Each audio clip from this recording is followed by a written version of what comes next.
Eu vou, neste mês de fevereiro, falar sobre maturidade. O nosso tema, então, de hoje é áreas de amadurecimento de nosso ser. Eu quero, junto com vocês, através dessa reflexão, compreender melhor o processo de desenvolvimento de nossa maturidade. Bom, para isso eu quero convidá-los à leitura do texto de Efésios, capítulo 4, nós vamos ler o verso 11 ao verso 15. Efésios, capítulo 4, 11 ao 15. Você pode acompanhar pela tela, ou através do seu aplicativo, ou da sua Bíblia física. Diz o texto: e ele, está se referindo a Jesus, designou alguns para apóstolos, outros para profetas, outros para evangelistas e outros para pastores e mestres, com o fim de preparar os santos. Alguns textos diz aperfeiçoar os santos para a obra do ministério, para que o corpo de Cristo seja edificado, até que todos alcancemos a unidade da fé e do conhecimento do Filho de Deus, e cheguemos à maturidade, atingindo a medida da plenitude de Cristo. O propósito é que não sejamos mais como crianças, levados de um lado para o outro pelas ondas, nem jogados para cá e para lá por todo o vento de doutrina e pela astúcia e esperteza de homens que induzem ao erro. Antes, seguindo a verdade em amor, cresçamos em tudo naquele que é a cabeça, Cristo. Amém? Então, a palavra de Deus que lemos hoje nos diz que Jesus constituiu alguns para serem apóstolos, outros profetas, evangelistas, pastores e mestres, e que todas essas pessoas foram constituídas com o propósito final de promoverem a edificação do corpo de Cristo, isto é, de levarem todos os membros da igreja à estatura da plenitude de Cristo, até que cheguemos todos à maturidade, à estatura da plenitude de Cristo. Em outras palavras, levarem todos os membros da igreja a alcançarem a mesma maturidade de Jesus Cristo. Não é uma tarefa fácil. O apóstolo Paulo termina em nosso versículo 15 dizendo: cresçamos em tudo. Veja só o que diz Efésios 4:15. Antes, seguindo a verdade em amor, cresçamos em tudo naquele que é a cabeça, Cristo. Por que ele não escreveu somente cresçamos naquele que é a cabeça, Cristo? Certamente Paulo tinha em mente que precisamos crescer em todas as áreas de nossas vidas. Não somente num conhecimento teológico, não somente no exercício das disciplinas espirituais. O apóstolo está dizendo que cada parte de nossas vidas precisam crescer em direção a Cristo. Isto é, crescer naquele que é a cabeça, sujeitos a ele que é a cabeça da igreja. Portanto, a cabeça de nossas vidas. Nós somos as pedras vivas desta igreja. Temos 4 áreas de amadurecimento em nossas vidas. Isso significa dizer que nós temos 4 áreas que se desenvolvem ao longo de nossa existência. Eu estou fazendo esta divisão para tratar deste tema de maturidade. A primeira área de amadurecimento é a área física. Estamos falando do nosso corpo. A maturidade física é um estado que alcançamos naturalmente com o passar dos anos. Ela ocorre sem que tenhamos que nos esforçar para isso. É um acontecimento decorrente de nossa natureza humana. Fisicamente, todos nós deixamos de ser crianças para nos tornarmos adultos. E mais tarde, ganharemos cabelos brancos, algumas rugas, como características de nosso amadurecimento físico. O salmista, ele expressa muito bem isso. No Salmo 37, versículo 25, nós vemos: já fui jovem e agora sou velho. Essas são as minhas palavras daqui mais alguns anos. Eu ainda sou jovem. A maturidade física chegará a todos. Não é algo que você consegue impedir.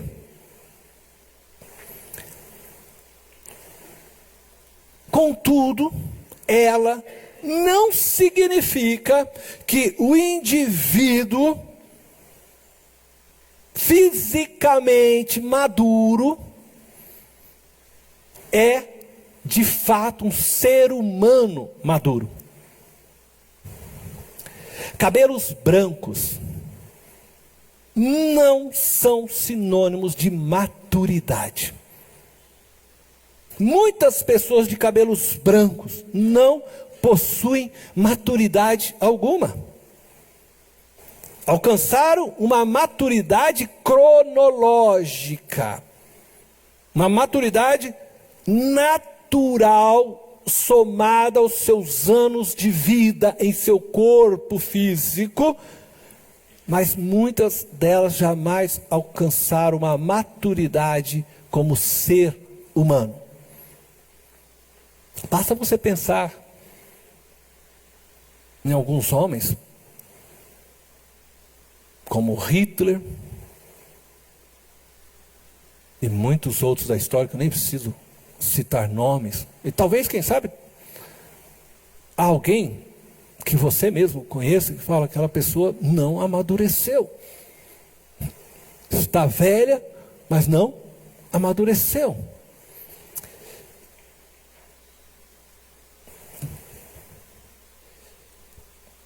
Então, se a maturidade física é algo que acontece a todos nós naturalmente, não temos como impedi-la.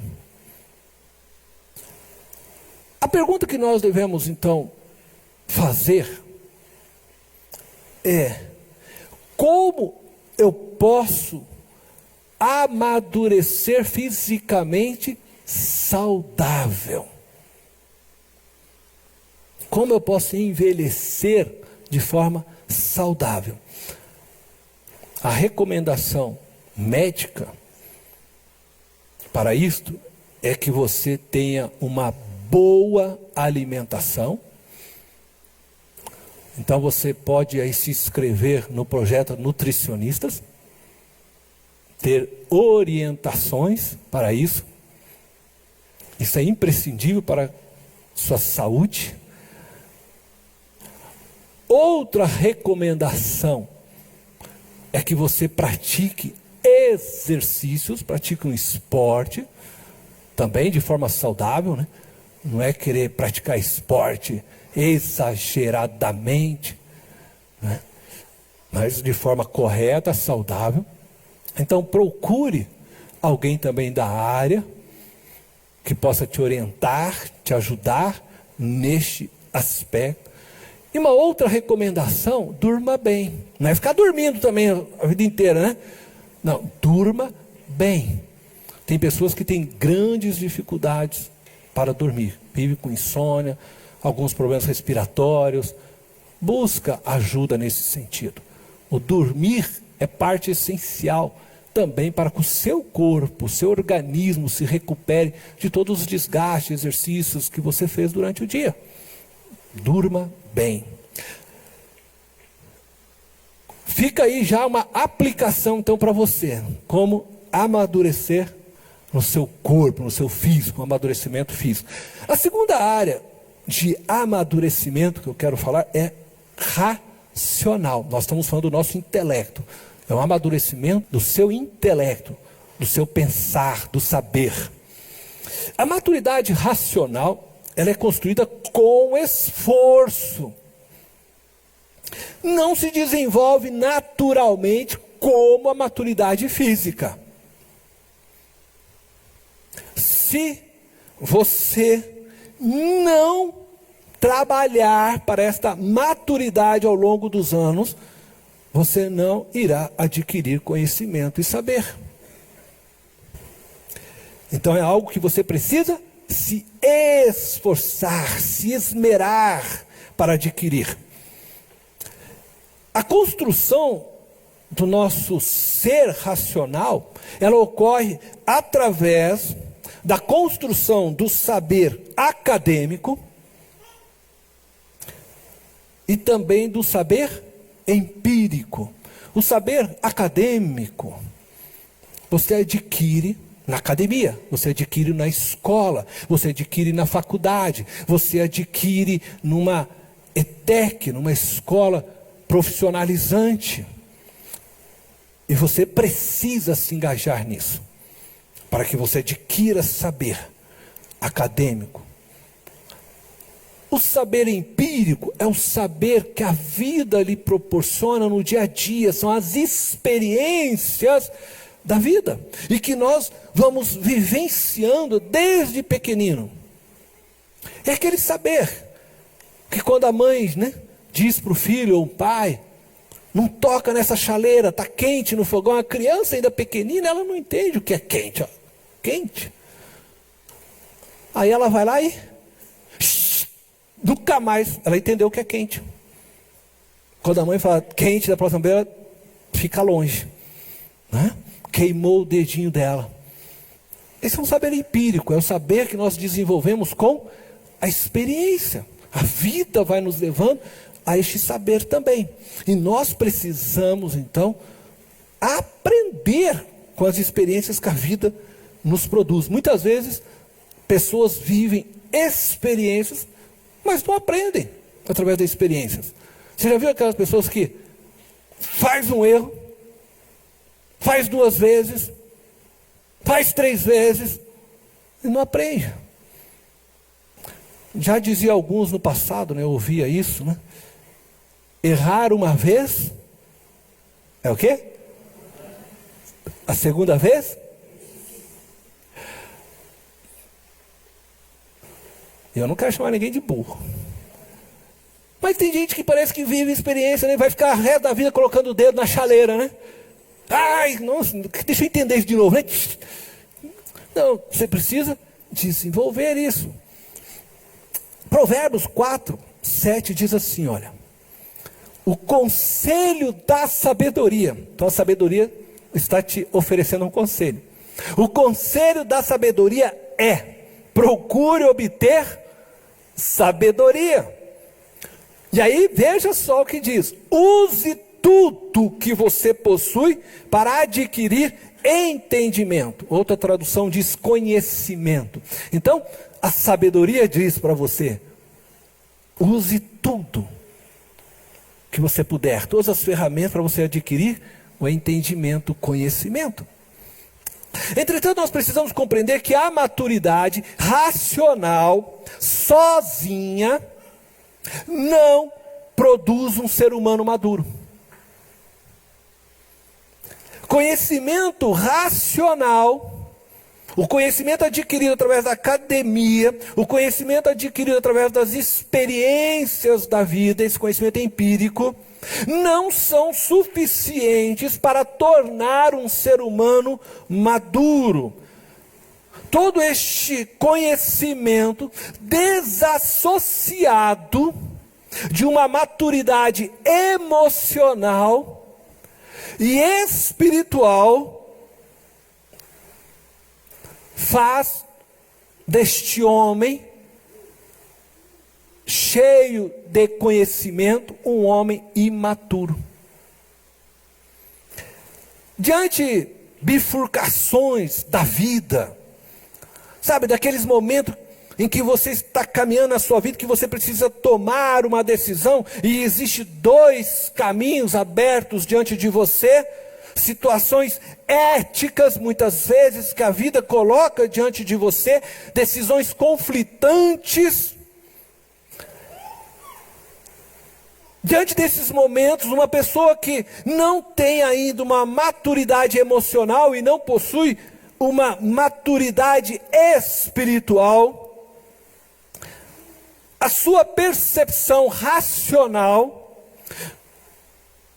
de que tudo nesta vida é fútil, porque uma pessoa que adquire conhecimento demasiado, sem ter equilíbrio, sem ter maturidade emocional e espiritual, ela passa a enxergar a vida de uma forma muito crua,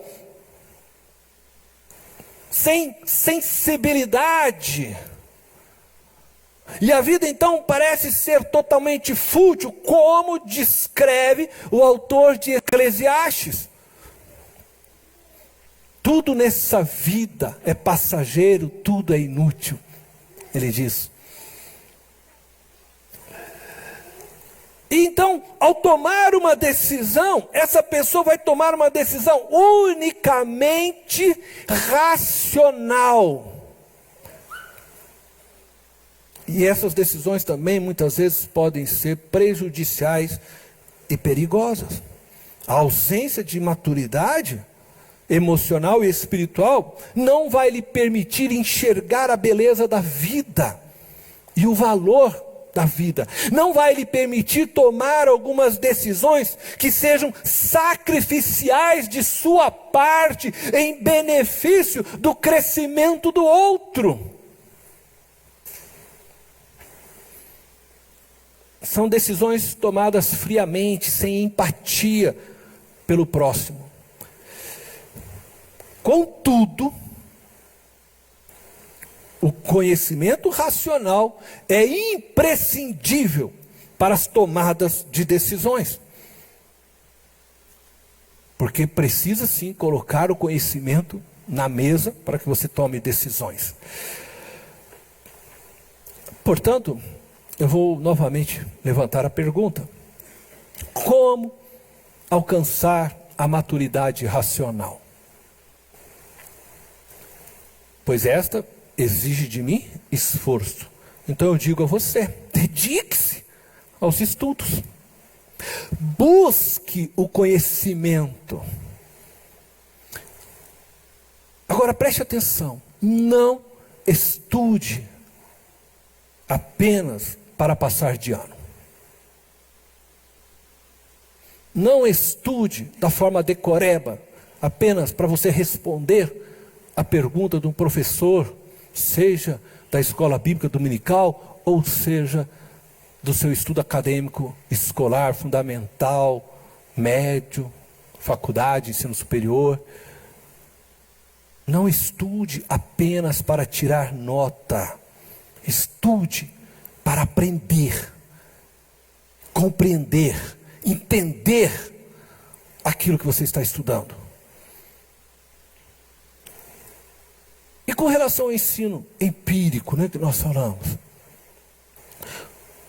o desenvolvimento do aprendizado empírico passa por uma reflexão daquilo que você vivenciou. Aprenda a fazer isso.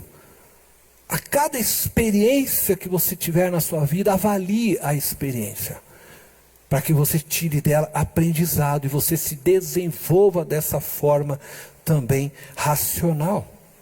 Então, o desenvolvimento de sua capacidade racional, compreenda isso, afetará diretamente a sua vida profissional, familiar, social, emocional e espiritual. Porque a sua base também emocional e espiritual passa pelo conhecimento que você adquiriu. Conhecimento nunca é demais. Boas decisões só podem ser tomadas a partir de uma boa base de conhecimento. Então, se dedique ao saber. Não seja preguiçoso. Não seja daqueles alunos, daquele profissional que só faz a coisa para aquele momento. Se aprofunde naquilo que você está aprendendo. Terceira área de amadurecimento, emocional. Talvez aqui a gente entre em um campo um pouco mais complicado. A maturidade emocional é desenvolvida através das experiências relacionais com o outro indivíduo. Por isso eu disse que aqui é um pouco mais complicado. Você não pode evitar na sua vida as experiências relacionais com outras pessoas. A vida, ela é constituída de nossas experiências com o outro. Contudo, você pode usar dessas experiências para crescer emocionalmente por meio delas. A construção de uma psique madura, ela é construída com esforço, não é natural.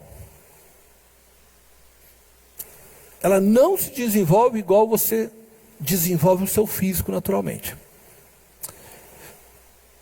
Responder corretamente às diversas experiências emocionais da vida, sejam elas boas ou más, dependem do desenvolvimento racional, que nós já falamos, do conhecimento, do saber que você adquiriu, e também do seu desenvolvimento espiritual.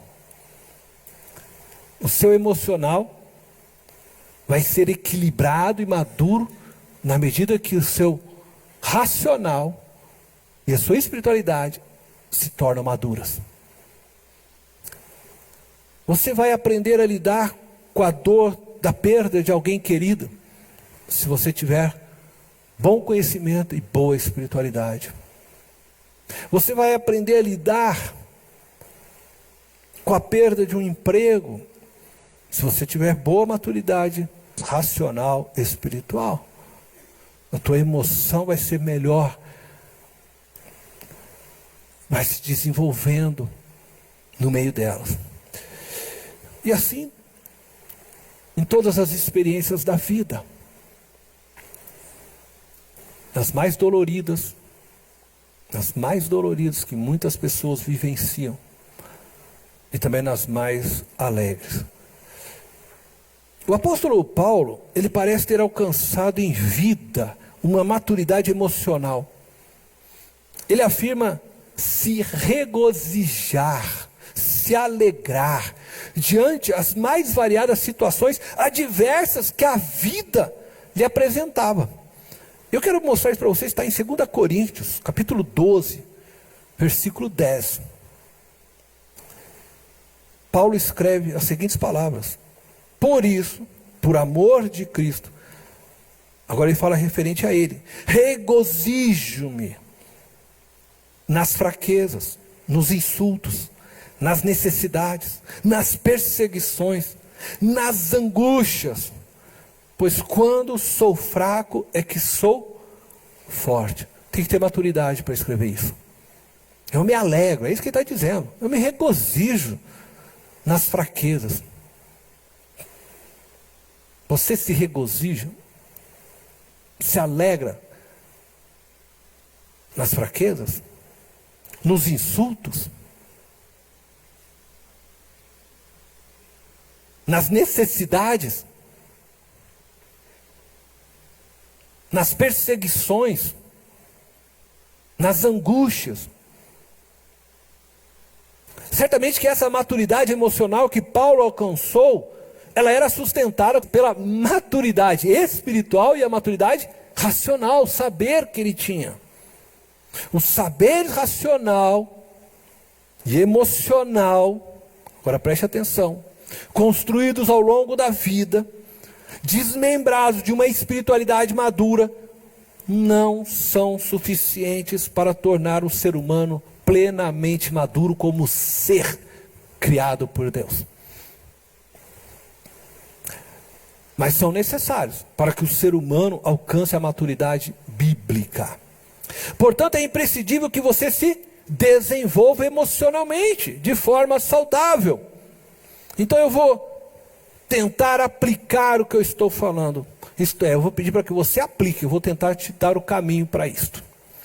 Então eu levanto de novo a pergunta: como eu posso alcançar a maturidade emocional? Dedique-se à meditação reflexiva. Como é que você acha que Paulo alcançou maturidade emocional? Como é que os homens da Bíblia alcançaram maturidade emocional? O povo oriental sempre teve a reflexão, a meditação, como uma parte central de suas vidas. Reflita sobre suas ações e reações diante das experiências vividas com outras pessoas. Faça perguntas a você mesmo e responda com muita sinceridade. Por exemplo, eu vou considerar algumas experiências que podem ser vividas por qualquer um de nós aqui. Então eu vou levantar perguntas, você vai entender. E pensa, quando você vive essas experiências, o que eu quero dizer é que você precisa fazer isso. Você precisa parar, refletir e pensar nas suas ações e reações diante delas. Por exemplo, como reagir ao ser confrontado por meu chefe?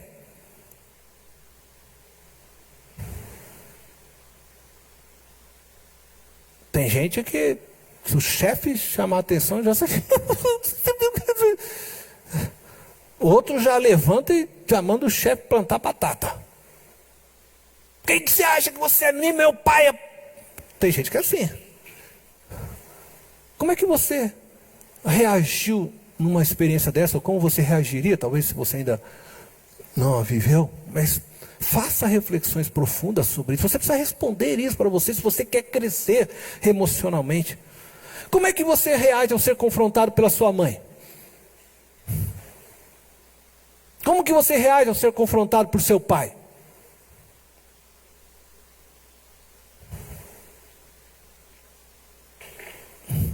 Você que é marido, quando a tua esposa te confronta, como é que você reage?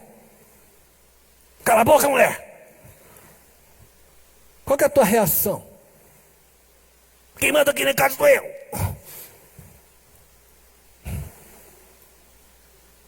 O esposo, como é que você reage quando o seu marido te confronta? Por exemplo, vou levantar um outro caminho. O que eu devo fazer agora que eu descobri que o meu marido está me traindo?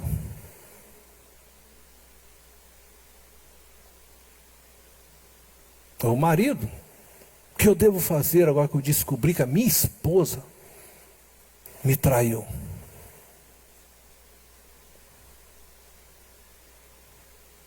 Ou talvez o seu colega de trabalho passou uma rasteira em você. Como é que você reage quando você descobre que ele mentiu a seu respeito para o chefe, talvez querendo a sua vaga?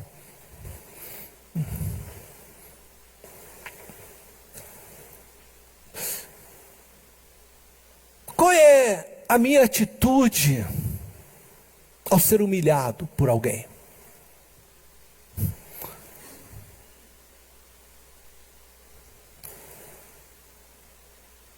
Ou se você já passou por isso e reagiu, Talvez a pergunta então deveria ser: minha atitude foi correta quando meu líder ministerial me expôs, me humilhou?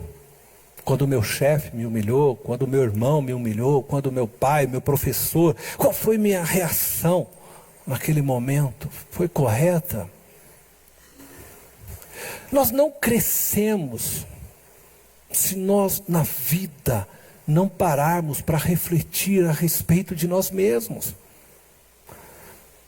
Aí você vai vivendo no estilo da música lá. Deixa a vida me levar, vida leva, eu vai levando. E você o quê? Não cresce, não se desenvolve, porque você simplesmente vou vivendo. Mas espera aí, o que eu fiz? O que eu sou? Como é que eu ajo? Como que eu reajo? Eu preciso me autoavaliar, eu preciso parar, fazer análise profunda a respeito do meu ser, para que eu possa me enxergar primeiramente, saber quem de fato eu sou, ou por que determinadas coisas me causam feridas quando eu as ouço. Por exemplo, tem pessoas que viveram experiências na vida que a marcaram de tal forma que elas não conseguem se relacionar ou passar novas experiências, porque elas se fecham totalmente quando alguém parece aos seus olhos estar fazendo aquilo que já foi feito no passado. Então, por exemplo, tem pessoas que muitas vezes os pais sempre trataram ela de forma muito grosseira, gritando, né? E aí, quando ela vai se relacionar com uma outra pessoa, e aquela outra pessoa, sem saber do seu histórico, talvez no momento levante a voz e fale, mas ela já associa aquilo que os pais faziam, e ela se tranca. A relação dela agora com essa outra pessoa não consegue mais ir para frente. Por quê? Porque ela vê agora essa outra pessoa como ela vê os pais. Mas se você não entende a sua história, se você não se entende, você não consegue saltar os teus obstáculos, você não consegue transpor isso, e você vai vivendo isso nas suas relações, inclusive nas relações com os irmãos na igreja. E você olha para todo mundo a partir da sua experiência passada, e julga todo mundo a partir da sua experiência passada. Isso é um grande problema. Então você precisa amadurecer emocionalmente. Você precisa compreender que situações adversas na vida, como a que o apóstolo Paulo descreveu e nós lemos, elas são também necessárias a nós, hoje, como cristãos, para que a gente possa, através delas, sermos forjados, termos o nosso caráter trabalhado, temos o nosso temperamento trabalhado. Mas se eu viver essa experiência e eu não parar para refletir e crescer, de nada vai valer. Eu vou ter que ficar vivendo ela o resto da minha vida, e vou ficar no deserto rodando, e eu vou ficar rodando. Eu vivo sempre as mesmas experiências, porque eu não saio do lugar, eu não cresço, eu não amadureço. Vocês vão ficar aqui no deserto, Deus dá maná do céu, mas não mudou a minha percepção de Deus. Deus abre o mar vermelho, mas não mudou a minha percepção de Deus. Eu estou no deserto, porque eu não consigo. Eu vivo experiências, mas não me transformam, porque eu não tenho reflexão profunda em meu ser, para que elas me transformem.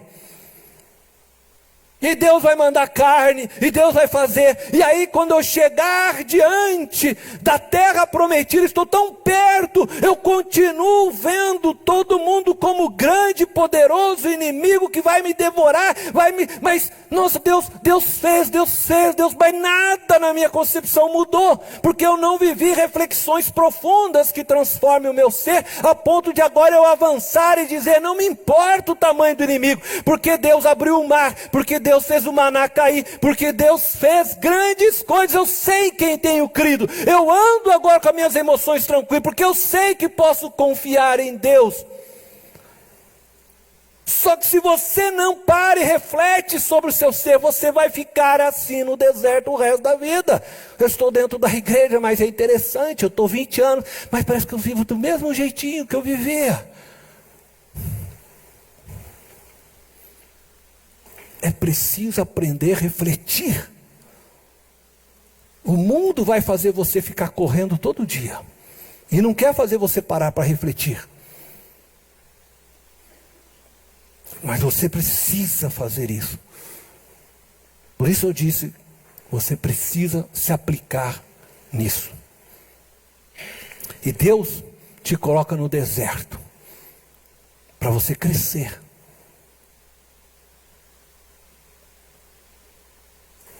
É lá no deserto que Ele quer mostrar para você quem de fato Ele é. É neste lugar. Mas você precisa refletir. Após, então, se analisar agora, olhar para si mesmo com profundidade e com sinceridade, você precisa responder a seguinte pergunta: como eu deveria ter reagido? Nós falamos até agora de como eu reagi, não é assim? Como eu reagi quando o meu chefe, como foi minha atitude quando eu fui traído, mas agora você precisa olhar e falar, como eu deveria ter reagido? Qual é o caminho certo e correto? O que eu devo fazer agora que eu me encontro aqui nesse caminho, nessa situação? Agora preste muita atenção, neste ponto desse exercício reflexivo, é importantíssimo que você tenha uma espiritualidade centrada em Cristo. Pois Ele deve ser o seu referencial para avaliar agora suas respostas, suas ações e apontar os novos caminhos para você. As reflexões de suas ações e reações te ajudarão a se conhecer melhor. Então a desenvolver sua maturidade emocional. E Cristo será o referencial para você corrigir aquilo que está errado. Amém? Amém? Amém? Quarta área de amadurecimento, é a última que nós vamos falar, é espiritual.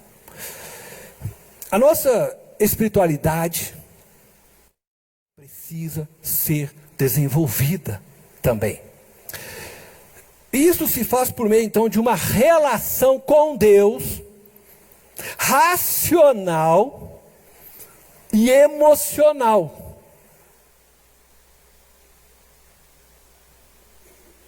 Portanto, a nossa espiritualidade, ela é construída por meio de um saber racional.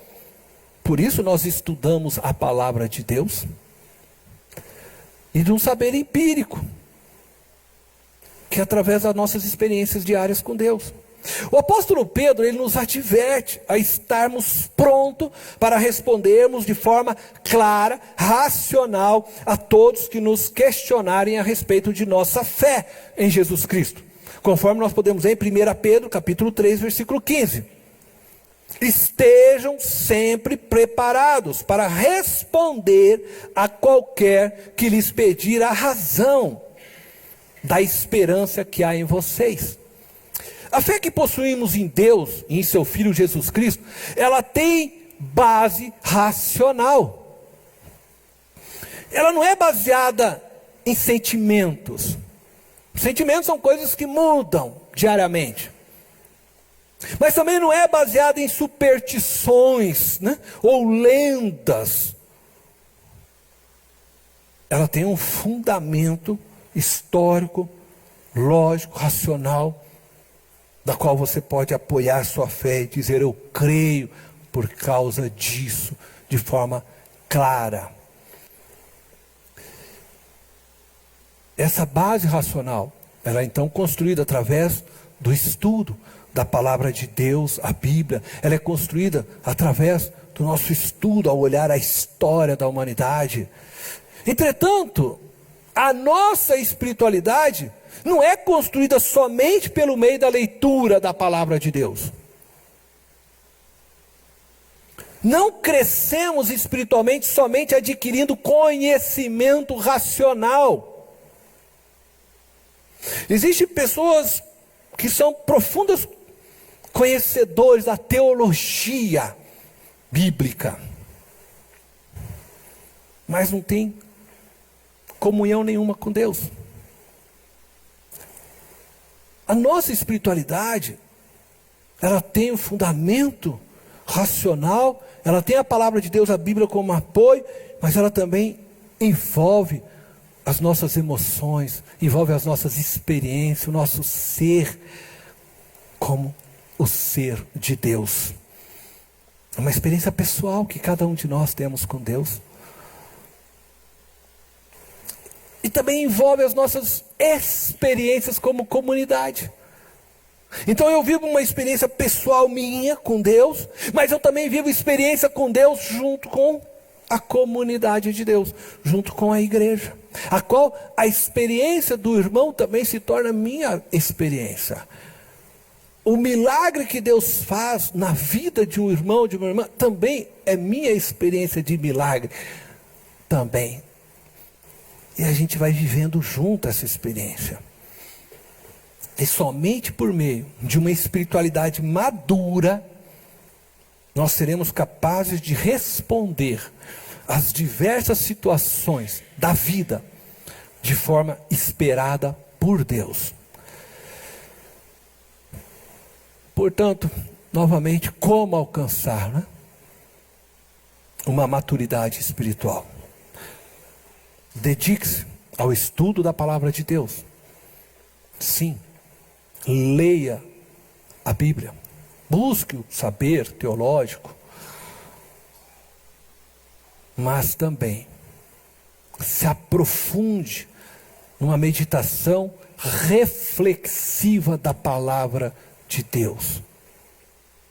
Reflita a respeito de tudo que está escrito na palavra de Deus. Compreenda os princípios que estão por trás daquilo que está escrito na Bíblia.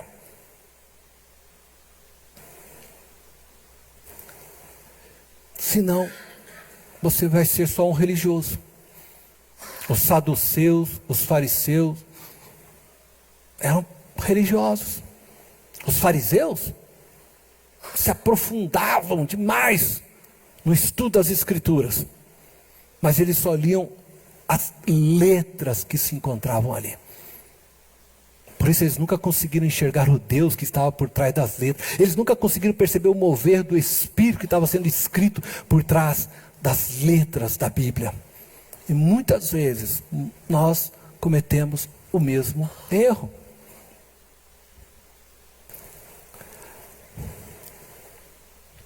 Eu vou pegar um exemplo simples.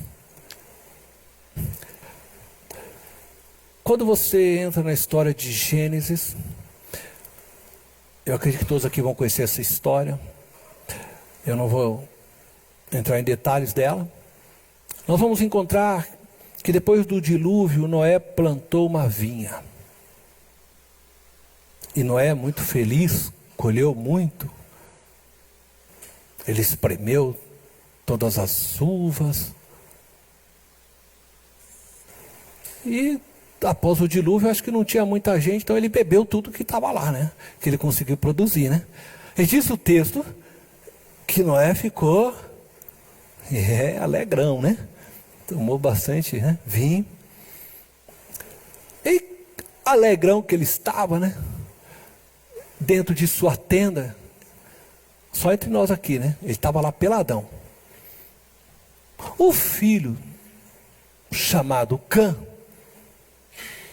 foi lá conversar com o pai, aí ele entra lá na tenda e ele vê o pai peladão. Do jeito que vê o mundo, como diz alguns, né?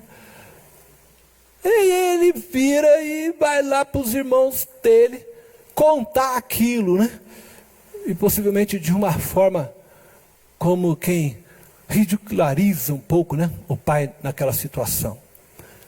Os dois filhos, imediatamente, correram até a tenda, e diz o texto que eles cobriram a vergonha do seu pai. O pai já agora sóbrio, chama os filhos e amaldiçoa Cã. E diz então agora que ele seria subjugado pelos seus irmãos. E assim acontece a história da descendência de Cã, que gerou Canaã, e o povo de Israel fez o quê? Conquistou Canaã, subjugou, se cumpre aquela maldição. A questão é que às vezes nós vemos essa história toda e nós ficamos atentos que Noé ficou bêbado.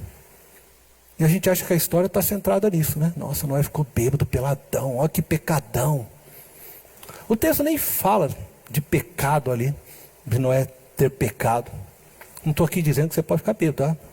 A bebedeira é pecado, desagrada a Deus. Mas o texto ali, naquele contexto, não está tratando disso. Tem algo mais profundo.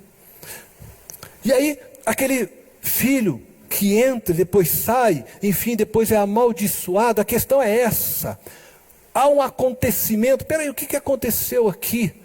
Esse filho entrou, depois é amaldiçoado por um acontecimento. Ele não honrou seu pai. Os outros filhos o que fizeram? Vieram e cobriram a vergonha do pai. Quem era o pai? O pai está dentro de um sistema de classe patriarcal. Ele era o líder de todos ali. Não deveria ser envergonhado. O princípio que levou Cã a ser amaldiçoado e Deus fazer com que aquilo se cumprisse, foi porque ele desrespeitou alguém que Deus havia chamado para ser líder daquele lugar. Tal desrespeito foi tratado por Deus com severidade, ao ponto dele, toda a sua descendência, agora ser subjugada pelos outros irmãos. O princípio nós não enxergamos, porque a gente tem isso, a gente lê as letras, ficou bêbado, nossa, e a gente não enxerga o princípio. E todas as vezes que alguém fere uma liderança, essa pessoa é olhada por Deus da mesma forma, porque o Deus da nossa história, ele não muda de eternidade a eternidade, os seus princípios não mudam. Aquilo que valeu lá para Noé, para Cã, vale até hoje. Mudou estruturas de classe, mas o princípio é o mesmo. Mas às vezes a gente lê e a gente não enxerga, e a gente ataca as lideranças como se fosse tão natural. A gente desrespeita o pai, que é a autoridade na casa, desrespeita os presidentes, que são autoridades governamentais, desrespeita pastores, que são autoridades eclesiásticas colocadas por Deus. As pessoas vão desrespeitando e achando que tem todo direito. Eu estou na graça. Deus é o mesmo, querido. Deus não mudou. Nós estamos em tempos diferentes, mas os princípios de Deus são os mesmos. Agora, Davi é um homem considerado segundo o coração de Deus. Por quê? Porque Davi era um adorador. Davi era aquela pessoa que refletia nas coisas de Deus. É legal, você lê, medita dia e noite na palavra de Deus. Davi era essa pessoa que está sempre em contato direto com Deus, espiritualmente maduro. Aí, Davi é ungido rei. Davi é ungido rei. Mas existia um rei chamado Saul naquele tempo. Esse rei Saul começa a perseguir Davi, quer matar Davi. Davi por algumas vezes teve a chance de ir lá e cortar a cabeça desse rei que estava dormindo. Entretanto Davi disse: não tocarei no ungido de Deus. Embora ele soubesse que ele era agora o ungido para ser rei, que aquele que já não era mais está perseguindo ele, tentando matar, ele não ousa tocar naquele que havia sido ungido por Deus. Por que ele tem um coração segundo o coração de Deus? Porque ele percebe o Deus desde o início da história, o seu princípio, e isso agradou a Deus. Deus olha para Davi: esse é o homem segundo o meu coração. Ele sabe, eu não vou tocar naquele que Deus ungiu, eu espero Deus fazer. Se Deus me escolheu para ser rei, Ele vai fazer da forma dele, o tempo dele. Não sou eu que vou fazer com que eu reine agora. Eu não vou matar Saul. Eu vou esperar em Deus. Esse é o homem segundo o coração de Deus. Bom, eu poderia citar muitos outros princípios. São princípios que precisam ser aprendidos quando nós olhamos para a Bíblia. Não é a historinha. Davi matou Golias, mas qual é o princípio que está por trás? A gente aprende a historinha quando a gente é criança para gravar. Só que agora você precisa começar a fazer reflexões profundas dos princípios que estão ali. O que move Deus naquela história? O que Deus se agradou, deixou de se agradar? Porque eu quero conhecer esse Deus para que eu viva segundo o seu coração. Para que eu caminhe segundo a sua vontade. E eu não cometa os erros, por exemplo, que Saul cometeu. Porque quebrou princípios, princípio de autoridade. Exerceu uma função que Deus não lhe havia dado autoridade, que pertencia a Samuel. E ele quebrou. Esse já não tem o coração segundo o coração de Deus. Não respeitou. Precisamos entender Deus, porque Deus não mudou. Hoje Deus mudou a estrutura e a forma. E estamos na graça. Mas o pecado continua sendo os mesmos, os princípios de Deus continuam sendo os mesmos. E Deus diz que Ele não muda. Então nós precisamos fazer isso, aprender a refletir. Não leia só a letra. Reflita no que está por trás dessas letras, para que você realmente caminhe pelo Espírito Santo de Deus e proceda segundo o Espírito Santo de Deus. Eu quero concluir essa mensagem, então, desafiando você a cuidar destas 4 áreas de seu ser. E durante essa mensagem, eu apresentei a você, então, os caminhos para o desenvolvimento da maturidade de cada uma dessas 4 áreas. Agora, é com você. Trabalhe intencionalmente para que elas possam se desenvolver de forma saudável. E assim você vem, então, se tornar um ser humano maduro aos olhos de Deus, alcançando a estatura de Cristo nosso Senhor. Amém?